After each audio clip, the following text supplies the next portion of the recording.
Germany के 4 प्रमुख हवाई अड्डों पर सार्वजनिक क्षेत्र के कर्मचारियों के साथ साथ जमीनी और उड़ान नियंत्रण कर्मचारियों की ओर से हड़ताल की कार्रवाई से देश के उत्तरी हिस्से में हवाई यातायात लगभग ठप हो गया। जर्मन एयरपोर्ट्स एसोसिएशन के अनुसार सोमवार को कुल 351 उड़ानें रद्द की गई, जिससे 1 लाख यात्री प्रभावित हुए, जिसमें कहा गया है कि हड़तालों की घोषणा शॉर्ट नोटिस पर की गई थी, जिससे यात्रियों के पास विकल्पों की तलाश करने का बहुत कम मौका बचा था। अकेले बर्लिन ब्रांडेनबर्ग हवाई अड्डे पर 27,000 यात्रियों को प्रभावित करते हुए 200 प्रस्थान रद्द कर दिए गए। हैम्बर्ग में सभी 123 प्रस्थान रद्द कर दिए गए, जबकि हनोवर और ब्रेमेन में कोई आगमन या प्रस्थान नहीं हुआ। 2 सबसे बड़े फ्रैंकफर्ट और डसेल्डॉर्फ समेत जर्मन हवाई अड्डे फरवरी में पहले ही 2 बार बड़े पैमाने पर हमलों से प्रभावित हो चुके हैं। ट्रेड यूनियन वर्डी सभी 2.5 मिलियन सार्वजनिक क्षेत्र के कर्मचारियों के लिए 10.5% की मासिक वेतन वृद्धि, लेकिन कम से कम 500 यूरो प्रति महीने की मांग कर रहा है। नियोक्ताओं ने सिर्फ 2 चरणों में 5% वेतन वृद्धि के साथ साथ 2500 यूरो के कर मुक्त भुगतान की पेशकश की।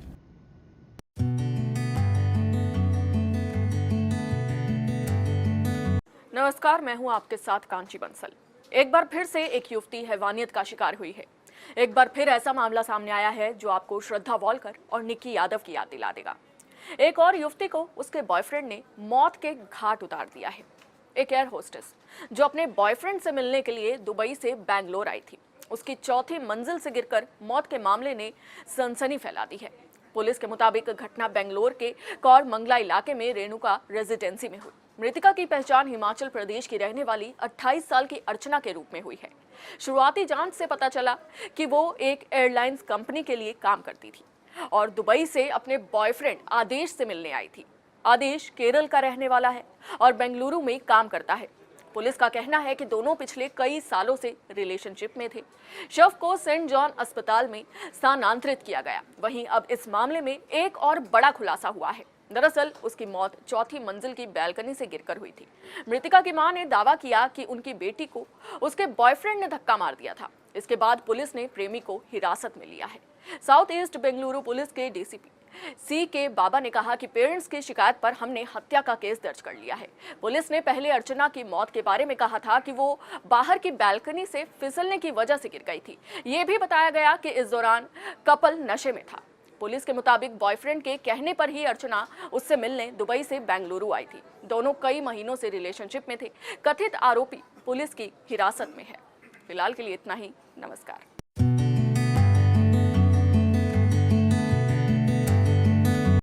टेक्नोलॉजी ने हम सबकी लाइफ को काफ़ी आसान बना दिया है, लेकिन वो कहते हैं ना कि हर फायदेमंद चीज़ अपने साथ कई सारे नुकसान भी लाती है। और ऐसा ही कुछ एक महिला जज के साथ हुआ है।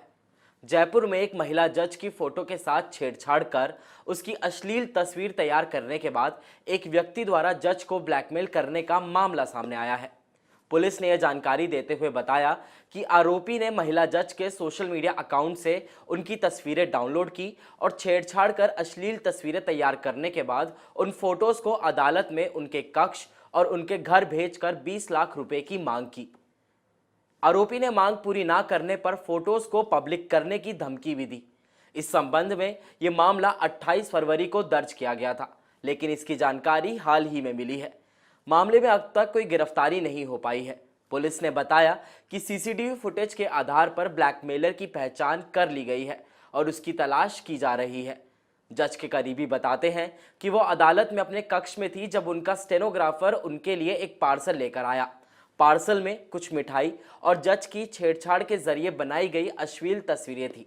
जज को लिखे पत्र में ब्लैकमेलर ने फोटो सार्वजनिक करने की धमकी भी दी। उसने पत्र में लिखा था कि 20 लाख रुपए लेकर तैयार रहो, नहीं तो तुम्हें और तुम्हारे परिवार को बर्बाद कर देंगे। समय और स्थान जल्द ही सूचित किया जाएगा। इसी तरह के सामान वाला एक और पार्सल 20 दिन बाद जज के घर पर भेजा जाता है। उसके बाद न्यायाधीश की ओर से प्राथमिकी दर्ज कराई गई है। जब आरोपी ने पहला पार्सल भेजा था तब 20 साल का एक युवक उसके जज के कक्ष में देते हुए सीसीटीवी फुटेज में दिखा गया था। इस फुटेज के आधार पर पुलिस ने आरोपी की तलाश शुरू कर दी है।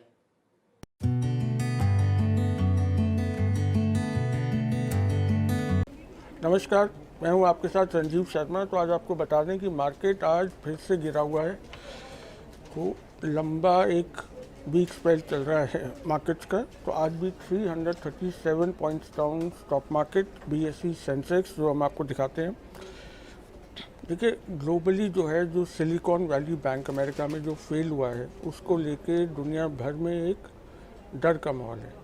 तो वो अमेरिका से यूरोप से एशिया, सब बैंकिंग के जो शेयर्स हैं वो धराशायी हुए हैं, वो गिरे हैं।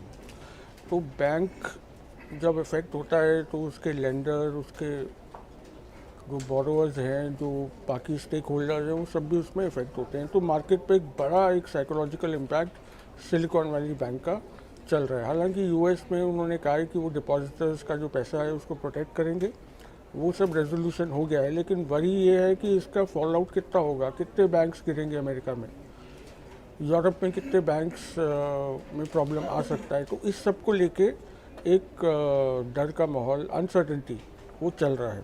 तो आज देखिए, आईटी और रियल एस्टेट स्टॉक्स अपने इंडिया में काफ़ी डाउन थे। आईटी में बहुत ज़्यादा गिरावट थी और बैंक्स, हम आपको बता रहे हैं कि दुनिया भर में प्रेशर है, तो इंडिया में भी बैंक्स के ऊपर प्रेशर आया है। आपके सामने आपको दिखा रहे हैं इंडियन बैंक, ये देखिए 8% से ज़्यादा डाउन चला। उसके बाद एक और स्टॉक है पीएनबी हाउसिंग फाइनेंस, वो 9% से ज़्यादा गिरा हुआ था। सेंसेक्स की बात अगर हम करें तो महिंद्रा एंड महिंद्रा में सबसे ज़्यादा वीकनेस देखने को मिली, टॉप लूजर था, लगभग 3% डाउन। और उसके अलावा जो सब हैवी वेट आईटी स्टॉक्स हैं, टीसीएस, विप्रो, टेक महिंद्रा, ये सब 1% से ज़्यादा डाउन था। इन्फोसिस भी डाउन था, और इन्फोसिस तो अपने 5 महीने का जो निचला स्तर है उस पर आ गया था। तो एसवीबी का असर दुनिया भर में हलचल मची हुई है। आज के लिए बस इतना ही, चाहते हैं इजाज़त। Thank you for watching and goodbye for now.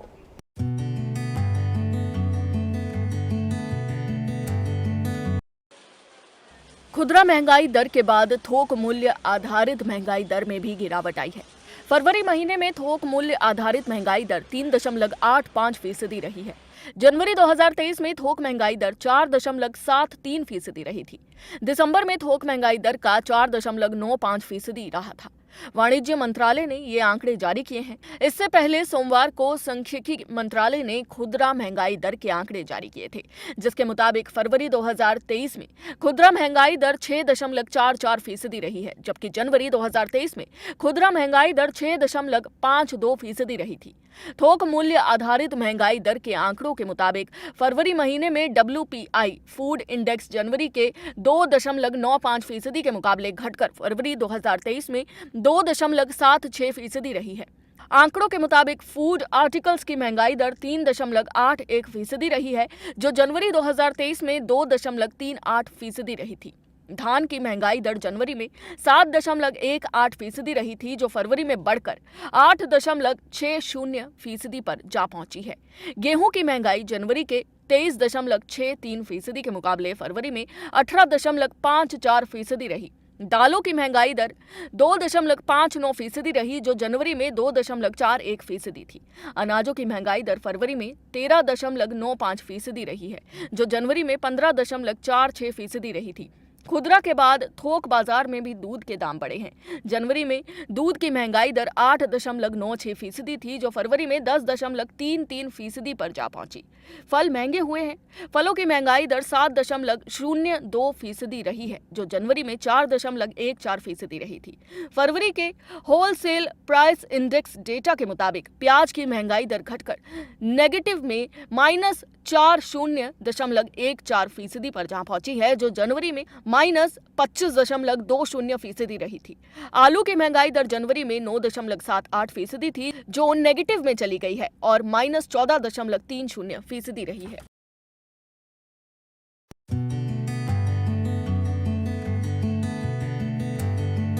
Corona virus को कैसे कोई भला भूल सकता है। लॉकडाउन, चारों तरफ मौतों का मंजर, हॉस्पिटल में लंबी लंबी लाइनें, ना किसी से मिलना, ना किसी के पास जाना। लेकिन धीरे धीरे चीजें ठीक होती गई और एक बार फिर जिंदगी पटरी पर लौट आई। लेकिन जैसे तैसे 1 साल बाद कोरोना महामारी से राहत मिल रही थी कि इन्फ्लुएंजा वायरस H3N2 ने फिर से चिंता बढ़ा दी है। कुछ महीनों से सर्दी, जुकाम और बुखार के मामले तेजी से बढ़ रहे हैं, लेकिन अब ये जानलेवा भी बनता जा रहा है। इस वायरस बीमारी से अब तक 2 लोगों की मौत हो गई है। नमस्कार, मैं हूं सलोनी सरीन। एक्सपर्ट्स की माने तो मौसम बदलने पर फ्लू के मामले बढ़ते जरूर हैं, लेकिन इस बार कुछ ज्यादा ही मरीज सामने आ रहे हैं। कुछ दिन पहले Indian council of medical research यानी कि ICMR ने बताया था कि बीते 2-3 महीनों से इन्फ्लुएंजा वायरस के ए सब टाइप H3N2 के कारण बुखार और सर्दी खांसी के मामलों में भी बढ़ोतरी हुई है। एक्सपर्ट्स का कहना है कि H3N2 के कारण हॉस्पिटल्स में भर्ती होने वाले मरीजों की संख्या भी बढ़ी है। H3N2 के लक्षण कोरोना की तरह ही होते हैं, जो चिंता बढ़ाते हैं। इसकी चपेट में आने के बाद लोगों को थकान और कमजोरी से ठीक होने में 2 हफ्ते से ज्यादा का समय लग रहा है। इंडियन मेडिकल एसोसिएशन IMA का कहना है कि मौसमी बुखार फैल रहा है। बुखार तो 2-3 दिन में चला जाता है, लेकिन सर्दी खांसी 3 हफ्तों तक रहती है। प्रदूषण के कारण भी 15 साल से कम और 50 साल से ज्यादा उम्र के लोगों में सांस की नली में संक्रमण बढ़ रहा है। H3N2 के लक्षण क्या हैं? आइए जानते हैं। नाक बहना, तेज बुखार, खांसी शुरुआत में गीली और फिर लंबे समय तक सूखी, चेस्ट कंजेक्शन। WHO के मुताबिक मौसमी इन्फ्लुएंजा से संक्रमित होने पर बुखार, खांसी, आमतौर पर सूखी, सिर दर्द, मांसपेशियों और जोड़ों में दर्द, थकावट, गले में खराश और नाक बहने जैसे लक्षण नजर आते हैं। ज्यादातर लोगों का बुखार 1 हफ्ते में ठीक हो जाता है, लेकिन खांसी ठीक होने में 2 या उससे ज्यादा हफ्ते का समय लग सकता है। अब जानते हैं कि किन्हें ज्यादा खतरा है। वैसे तो इन्फ्लुएंजा किसी भी उम्र के व्यक्ति को कभी भी हो सकता है, लेकिन इससे सबसे ज्यादा खतरा गर्भवती महिलाओं, 5 साल से कम उम्र के बच्चों, बुजुर्गों और किसी बीमारी से जूझ रहे व्यक्ति को है। इनके अलावा हेल्थ केयर वर्कर्स को भी इन्फ्लुएंजा से संक्रमित होने का सबसे ज्यादा खतरा होता है। अब जानते हैं क्या यह फैल सकता है या नहीं। चूंकि ये वायरल बीमारी है, इसलिए किसी एक व्यक्ति से दूसरे व्यक्ति में ये आसानी से फैल सकती है। WHO के मुताबिक भीड़ भाड़ वाली जगहों पर यह आसानी से फैल सकता है। इन्फ्लुएंजा से संक्रमित कोई भी व्यक्ति जब खांसता या छींकता है तो उसके ड्रॉपलेट्स हवा में 1 मीटर तक फैल सकते हैं, और जब कोई दूसरा व्यक्ति सांस लेता है तो ये ड्रॉपलेट्स उसके शरीर में चले जाते हैं और उसे संक्रमित कर देते हैं। इतना ही नहीं, किसी संक्रमित सतह को छूने से भी वायरस फैल सकता है। लिहाजा खांसते या छींकते समय मुंह को ढकना जरूरी है। साथ ही बार-बार अपने हाथ भी धोते रहना चाहिए। अब जानते हैं आखिर क्या करें और क्या ना करें। सबसे पहले बात करते हैं क्या करें। मास्क पहने और भीड़ भाड़ वाली जगहों पर जाने से बचें। बार-बार अपनी आंखों और नाक को छूने से बचें। इसी के साथ खांसने या छींकते समय मुंह और नाक ढक कर रखें। बुखार या बदन दर्द होने पर पैरासीटामोल लें। अब जानते हैं कि आखिर क्या ना करें। हाथ मिलाने और किसी भी तरह की गैदरिंग से बचें। सार्वजनिक जगहों पर थूकने से बचें। इसके अलावा डॉक्टर की सलाह के बिना एंटीबायोटिक या कोई भी दवा ना लें। आसपास या नजदीक बैठकर खाना ना खाएं। कहां बढ़ रहे हैं इन्फ्लुएंजा के मामले? पूरे देश में ही इन्फ्लुएंजा के मामलों में बढ़ोतरी देखी जा रही है। ICMR का डेटा बताता है कि कुछ महीनों में कोविड के मामले कम हुए हैं, जबकि H3N2 के केस बढ़ रहे हैं। यूपी में कई हॉस्पिटल्स में मामलों में 30% की बढ़ोतरी देखी जा रही है, जबकि दिल्ली के हॉस्पिटल्स में भी मामले 20% तक बढ़े हैं। इसी के साथ सरकारी प्रवक्ता के अनुसार हर जिला हॉस्पिटल में 10 बिस्तरों का आइसोलेशन वार्ड स्थापित किया जाएगा। वहीं OPD में इन्फ्लुएंजा के संदिग्ध मरीजों के लिए अलग कमरा भी होगा, ताकि उन्हें अन्य मरीजों के संपर्क में आने से रोका जा सके। उत्तर प्रदेश के मुख्यमंत्री योगी आदित्यनाथ ने राज्य में H3N2 वायरस के बढ़ते मामलों को देखते हुए सभी चिकित्सा सुविधाओं को अलर्ट पर रख दिया है। तेजी से बढ़ते फ्लू के कारण IMA ने अलर्ट जारी किया है, जिसके अनुसार बिना बीमारी को जाने एंटीबायोटिक्स ना लें और साथ ही ज्यादा तबीयत खराब होने पर डॉक्टर की सलाह के बाद ही दवाई लें और अपना ध्यान रखें और स्वस्थ रहें।